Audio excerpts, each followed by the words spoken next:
Kao što vidite, na platnu je slagalica. To znači da ću vas ja podeliti u 4 ravnopravne grupe.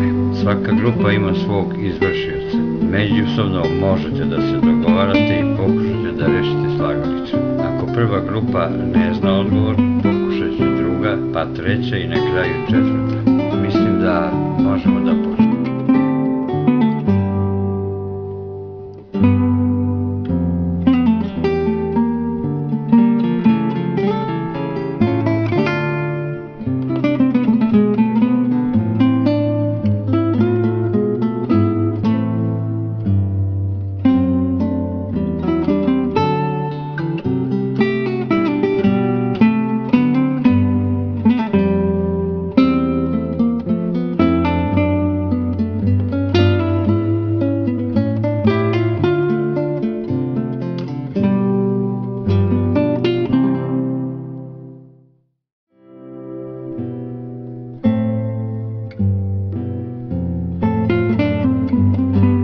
Pošto ste otkrili da je reč o Republici Francuskoj, molim vas da na vašim atlasima isto pronađete.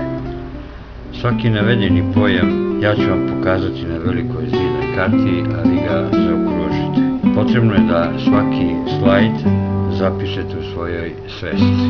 Republika Francuska, površina 551.695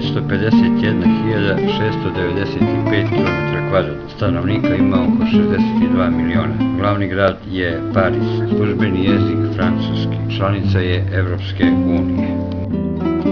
Granice: Belgija, Luksemburg, Savezna Republika Nemačka, Švajcarska, Italija, Španija, Andora i Ujedinjeno Kraljevstvo.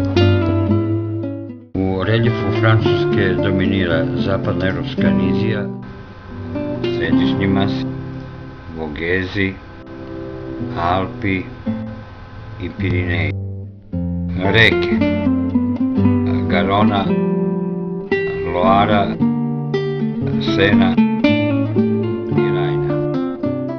Prirodni uslovi za razvoj privrede: sačuvano raznovrsno rudno bogatstvo, sačuvane šume, reke, bogate vodom i plodno zemljište. Privreda Francuske je visoko razvijena, naročito poljoprivreda, proizvodnja vina, na primjer Bordeauxa, Burgunca i šampanjca, francuski konjak, na primjer Napoleon, sirevi Roquefort, zatim je dobro razvijena industrija, naročito proizvodnja automobila, poznate firme su Peugeot, Renault, Citroen, zatim kamioni, brodovi, avioni, na primjer fabrike Concorde, Mirage, Airbus i kosmička industrija. Francuska naravno je centar svetske mode, ali i kozmetike. Stanovništvo većinom čine Francuzi, manjine su Baski i Korzikanci, a imigracija je velika, naročito iz zemalja Afrike, kao što su Maroko, Alžir i Tunis.